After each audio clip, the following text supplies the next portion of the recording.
Alors, donc voilà, nous sommes avec une sœur depuis Paris en France, qui est en témoignage au sujet des escrocs évangéliques qui dépouillent le peuple de Dieu. C'est des choses que nous avons toujours eu à exposer depuis des années. Plus nous exposons ces choses, plus ces gens persévèrent dans la criminalité évangélique, dans la rapine, dépouillant le peuple de Dieu, trafiquant au moyen des paroles trompeuses. Et nous avons une sœur qui est en ligne, et je suis ici au studio avec le frère Claude de France, et nous allons prendre le témoignage de cette sœur, la sœur Charlotte Kebayou du côté de France, à Paris plus précisément, qui a des choses à dire sur comment Dieu l'a délivré de ces oiseleurs, de ces véritables dimorphes que nous exposons, ces enfants de malédiction qui prêchent Christ pour leur vente grassouillée et leur bavate pervers. Donc, je te passe la parole, Charlotte, afin de te présenter et donner ton témoignage par rapport à ces oiseleurs. D'accord. Mais je fais ce témoignage, je rends déjà grâce au Seigneur de m'avoir délivré de ces personnes-là, parce que j'étais à la quête spirituelle, j'ai fait des églises et des églises. Et finalement, un jour, il y a une amie qui m'a dit, il y a une très bonne église à Saint-Denis. Je suis allé, et c'était chez Nounou Pedro, à Saint-Denis. Tu veux dire Nounou Pedro, c'est ça? Oui, Nounou Pedro. Charisma, l'église Charisma. Je suis arrivé là-bas et en fin de culte, la première fois quand je suis allé en fin de culte, ils nous ont demandé, les nouveaux gens qui sont arrivés, les personnes qui venaient d'arriver, nous on s'est présentés, ils nous ont amenés dans une chambre pour prendre nos noms, prénoms, adresse, numéro de téléphone. Ce qu'on a fait, on a tout donné, on ne comprenait pas et ils nous ont donné des bouts de pain, on a mangé et tout. On se disait, eh ben voilà, c'est bien. On nous accueille, mais on ne savait pas ce qui était derrière. Et c'était en quelle année précisément, Charlotte? Ça fait peut-être 4 ans de ça. Il y a 4 ans, donc on peut dire aux environs de 2012. Oui.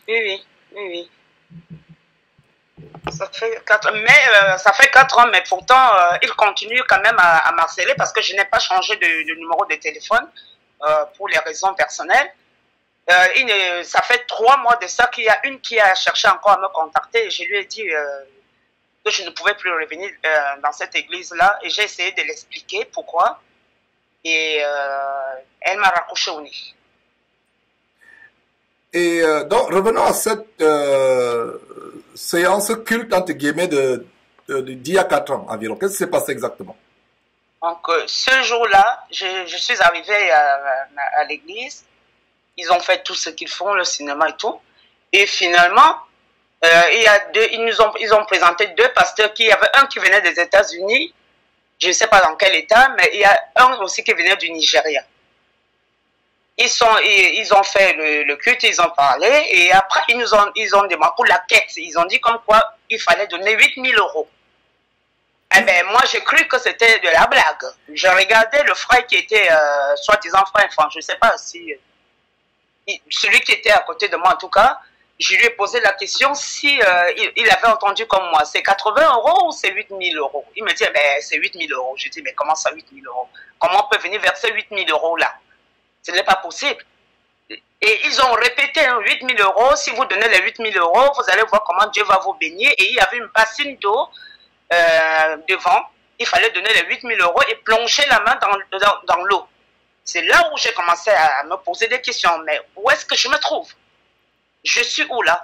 On va donner 8 000 euros et on va plonger la main dans cette eau-là. Et après, on va avoir le quadruple, j'en sais rien.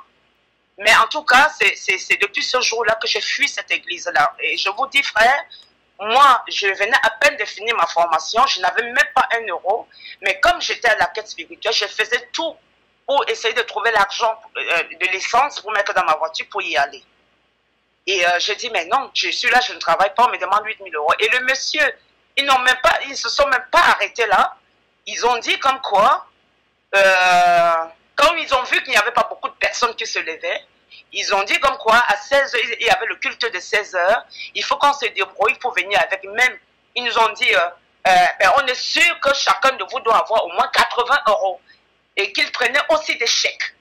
Ils prenaient aussi des chèques. Et qu'ils étaient là aussi pour le culte de 16 heures. On pouvait aller prêter pour trouver de l'argent. Bon, voilà, Charlotte, je vais m'assurer que nos auditeurs qui écoutent ce témoignage lamentablement macabre de dépouillement, d'escroquerie spirituelle, je vais m'assurer que nous sommes en train d'entendre, parce que je n'en crois pas mes oreilles. Oh Seigneur Cantanche, j'ai du mal à croire ce que tu dis. Non, voilà un soi-disant culte où tu te rends, invité par quelqu'un, et voilà, on vous demande 8000 euros par personne, et il y a une bassine devant vous. Vous plongez la main dans cette bassine, après avoir donné les 8000 euros, et vous aurez, j'imagine, tout ce que vous demanderez, ou vous aurez plus. Et voilà donc les églises qui se transforment en véritable casino spirituel, où on vous dit de donner cette somme d'argent pour avoir plus. Mes frères et sœurs, c'est incroyable. C'est incroyable ce que nous entendons. Je ne sais pas, Claude a quelque chose à dire. Charlotte, juste une petite précision. Oui. J'aimerais que tu nous précises de quelle église, je crois que tu l'as dit, mais étant donné que je suis un peu abasourdi par ce que j'entends, je veux juste que tu nous rappelles de quelle église il s'agissait. Et tu as mentionné aussi quelque chose, tu as dit au début qu'ils ont fait tout leur cinéma. Voilà, je demande ces précisions pour que ceux qui écoutent et qui sont peut-être sur le point de tomber dans ce genre de piège, qui recherchent la vérité et qui pensent qu'ils peuvent la trouver à ces endroits-là, puissent avoir des signes avant-coureurs à travers ton témoignage. Donc voilà, si tu peux donner quelques précisions sur ce que tu entends par cinéma, décrire un tout petit peu, si la mémoire te le permet. Et puis voilà, et vraiment la précision sur l'église dont il s'agissait.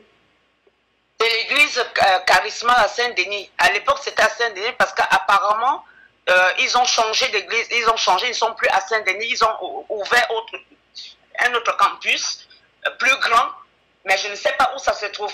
Je ne suis jamais allé là-bas, mais moi, j'étais plutôt à Saint-Denis. C'est là-bas que j'étais. Et je suis à la crainte de Dieu. Je suis à la crainte de Dieu. Si je me suis retrouvée là-bas, c'est parce que je cherchais véritablement le vrai Dieu, le Dieu vivant. Et que je suis allée dans plusieurs églises. Je suis allée même dans des églises où on vendait la photo de Jésus aux enchères. Et donc, j'ai pleuré. Je dis, je ne sais pas quoi faire. Où est-ce que je vais aller? Voilà, je me suis retrouvée dans cette église-là. Je me suis retrouvée là-bas, comme ça, malheureusement. Mais voilà ce que j'ai vu, je n'arrivais pas à comprendre. Je n'arrivais pas à comprendre. Et as-tu continué à fréquenter cette église après cette scène d'escroquerie spirituelle? Mais non, mon frère, je ne peux pas.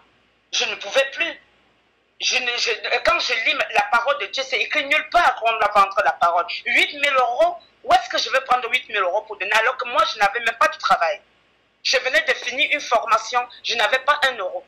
Comment je peux aller dans des endroits comme ça? Et ils venaient chez moi aussi. Ils venaient évangéliser chez moi et tout le temps, il fallait donner la quête. Déjà même à l'église, même dès qu'on finit, les mentors, ils appellent ça mentor, on se retrouve encore à l'extérieur, on fait encore une prière, ils demandent encore de l'argent. Mais je dis, c'est trop. C'est trop. Est-ce qu'il t'est arrivé, Charlotte, de suivre les émissions qu'on a fait au sujet de Nuno Pedro et de cette soi-disant église Charisma? Si, mais c'est à partir de là, justement, gloire à Dieu, c'est à partir de là que j'ai compris vraiment que c'était pas une bonne église, parce que ce n'est pas de ma force, c'est le Seigneur qui m'a retiré, qui m'a fait sortir de là. C'est le Seigneur qui m'a fait sortir de là, parce que demander 8000 euros aux gens, mais non, je ne pense pas que le Seigneur fonctionne comme ça. Ce serait un tyran.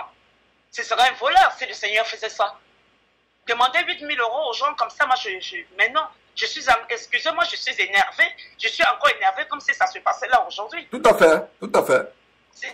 Parce que je vois des milliers de gens qui y vont Et je me dis, les pauvres, on est en train de les appauvrir. Ça fait 3 mois de ça, on m'a encore appelé. Et je dis ça à cette sœur qui m'a appelé.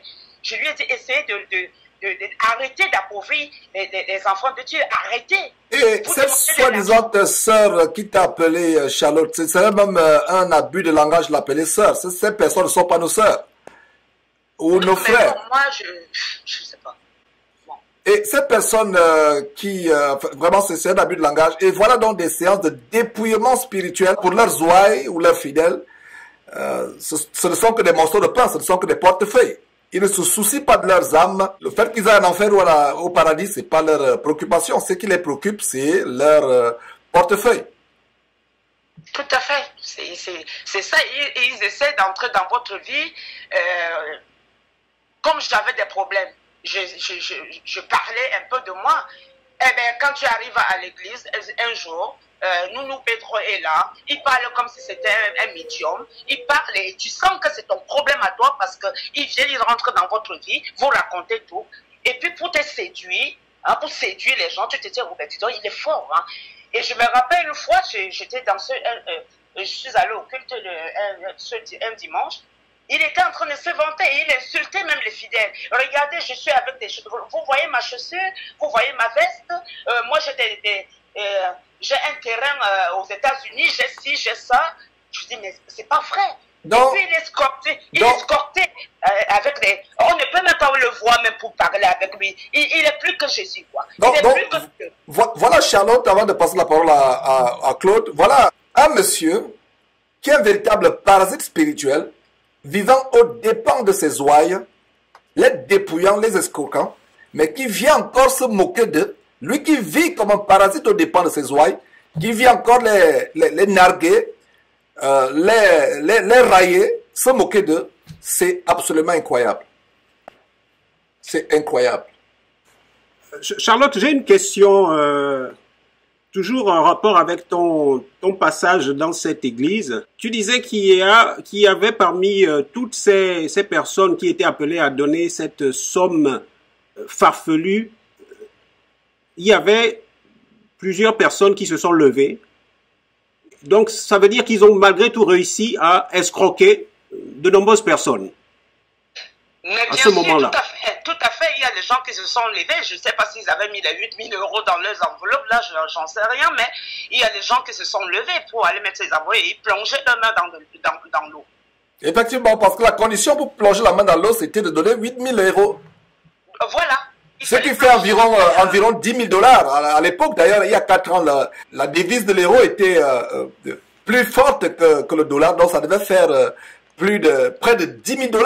Incroyablement incroyable. Mes frères et sœurs, quand nous parlons d'abomination, abominablement abominable, ça veut dire que nous n'avons plus les mots. Voilà des personnes vous qui avez contribué. Et si quelqu'un, vous, qui avez donné ces 8 000 €, si vous écoutez ce témoignage, repentez-vous avec l'arme. Repentez-vous avec l'arme parce que c'est le séjour des morts que vous avez acheté. C'est la voie de l'enfer que vous avez acheté. D'ailleurs, il y a eu des témoignages où il y a des morts, des personnes qui disparaissent, qui ne viennent plus, qui sont mortes, et l'Église n'en parle pas, l'Église anti-Guillaume, Nounou Pedro, qui n'en parle pas, des personnes qui sont mortes de diverses causes de mort, et voilà des choses dont on n'en parle pas. C'est terrible. Et il y a un détail que tu as mentionné, à savoir la vente de la photo de Jésus. J'imagine que c'est une autre dénomination. Là, vraiment, c'était une église évangélique qu'une voisine, j'en avais parlé avec une voisine que je suis fatiguée de chercher les églises. Et elle m'a dit qu'elle était dans une église. Vraiment, là, je ne connais plus le nom, mais elle m'avait amené là-bas la première fois. La deuxième fois, on est parti. Et ce jour-là, on vendait la photo de Jésus aux enchères. Et c'est même elle qui a acheté la photo de Jésus. Soi-disant, ça venait, je ne sais pas d'où, ça sortait du sépulcre de Jésus. On a commencé par 50 €, 100 €, 150, les gens montaient le doigt, 150, 200, 250, et puis on achetait cette photo-là je crois 350 €. Incroyable, incroyable. J'ai vu de mes propres yeux, le Seigneur m'entend parler, je suis à sa crainte. Je suis à sa crainte, donc je ne peux pas raconter des histoires. Je l'ai vu de mes propres yeux.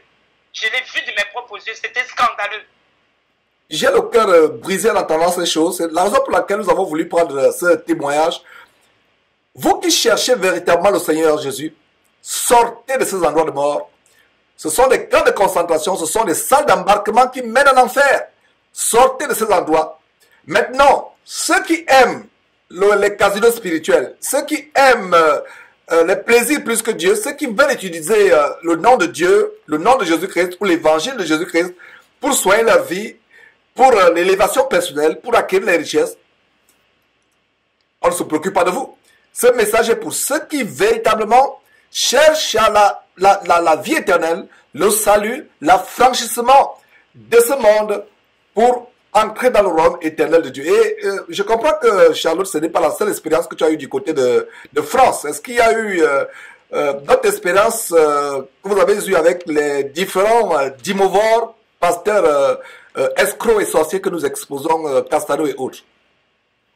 En tout cas, ce n'est que ces deux-là qui m'ont vraiment marqué. Sinon, j'ai fait d'autres églises. Je suis même allé à l'église céleste. Je suis arrivé à l'église céleste. Bon, finalement, je suis parti parce que, bon, j'étais persécuté chaque fois. On me montrait des frères. Par la grâce de Dieu, le Seigneur me montrait comment ils entraient chez moi. Je ne sais pas comment, je ne sais pas. Ils venaient chez moi, le Seigneur me montrait ça dans mes visions. Ouais. Donc on m'a beaucoup persécuté et c'est à partir de là que j'ai fui. Ouais. Voilà. Je vais passer la parole à Claude pour un autre détail. Nous rendons grâce à Dieu pour ce qu'il t'a ouvert les yeux.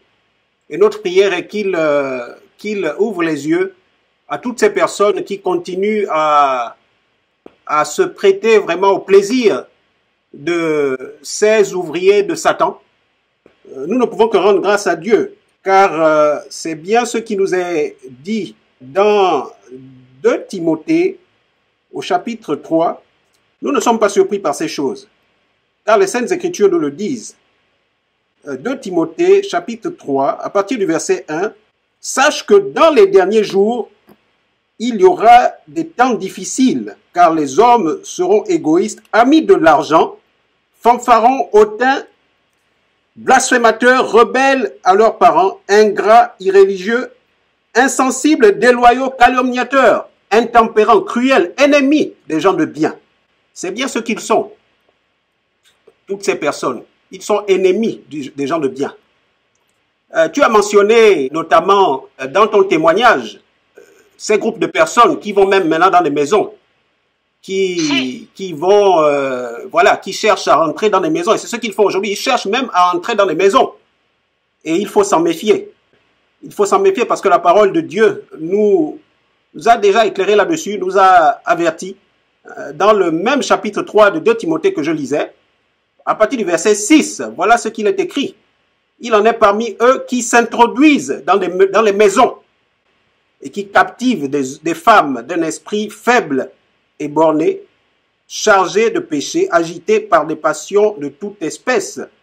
Donc, voilà, c'est vraiment encourageant. Ton témoignage est encourageant et nous supplions vraiment, nous implorons tous ceux-là qui vraiment, aujourd'hui encore, s'entêtent à satisfaire les désirs de ces personnes-là.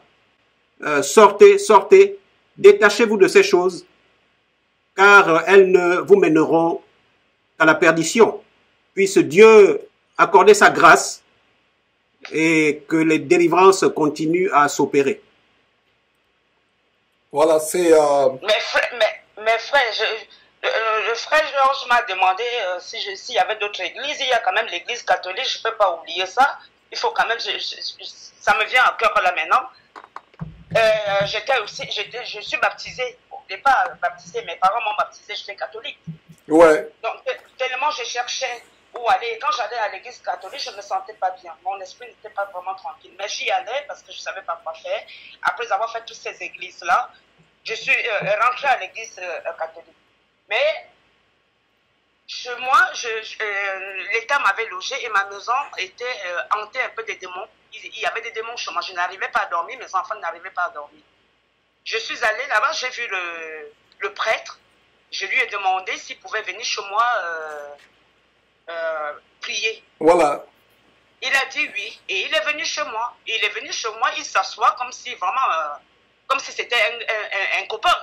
Il vient, il s'assoit, et puis je lui parle du problème. Moi, je m'attends à ce qu'il prie. Il ne prie pas, il me dit apporte-moi un verre, je m'en vais, je prends le verre.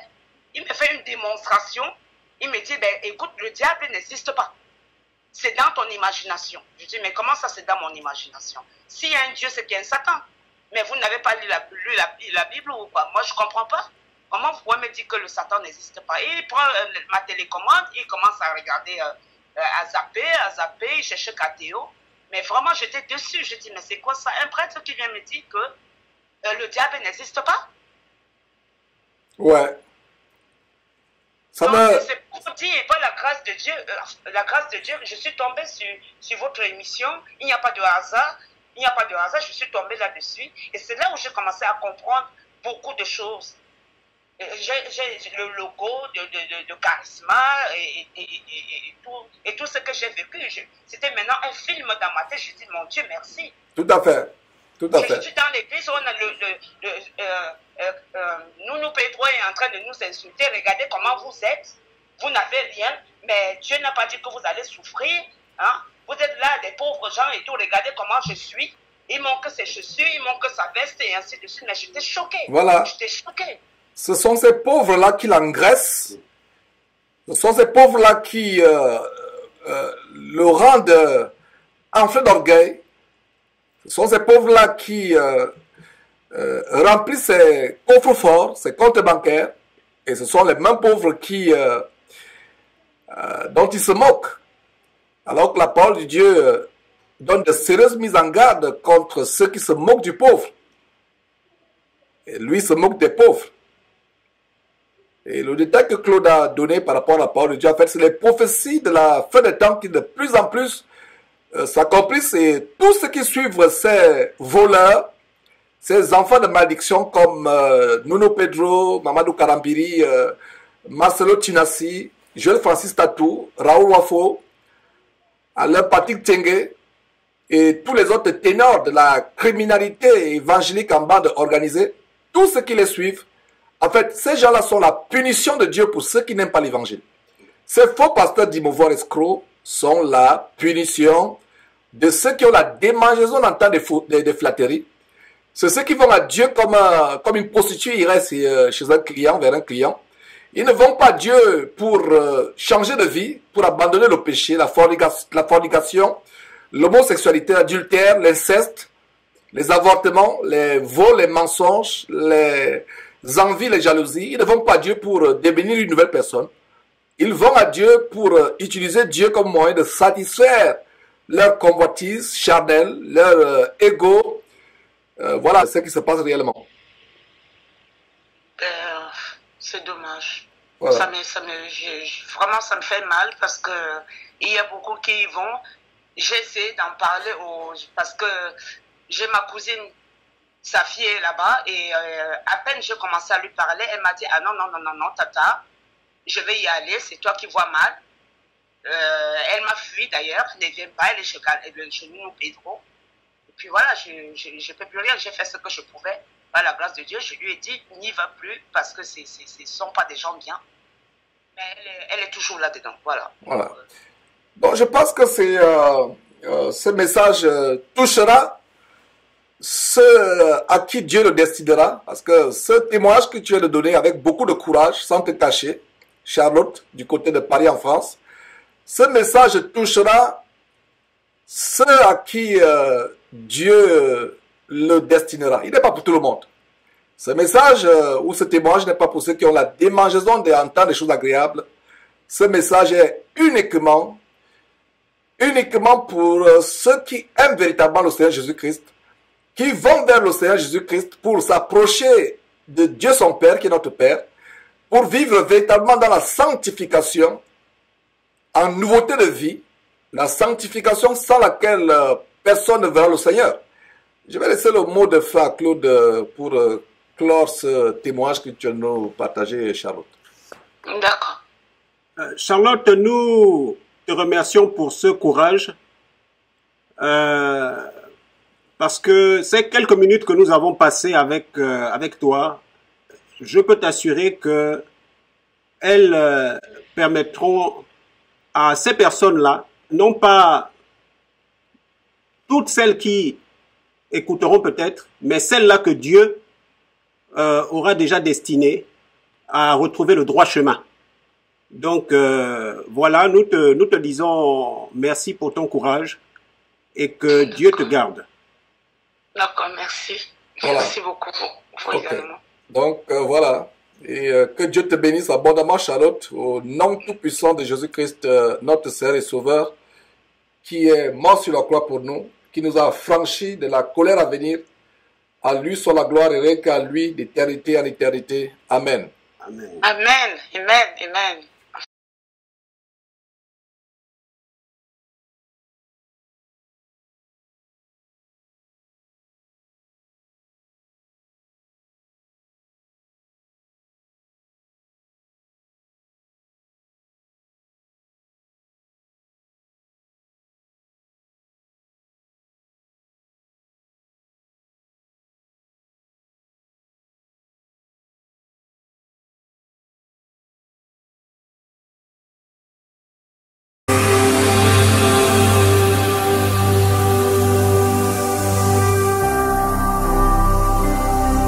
Jésus-Christ TV,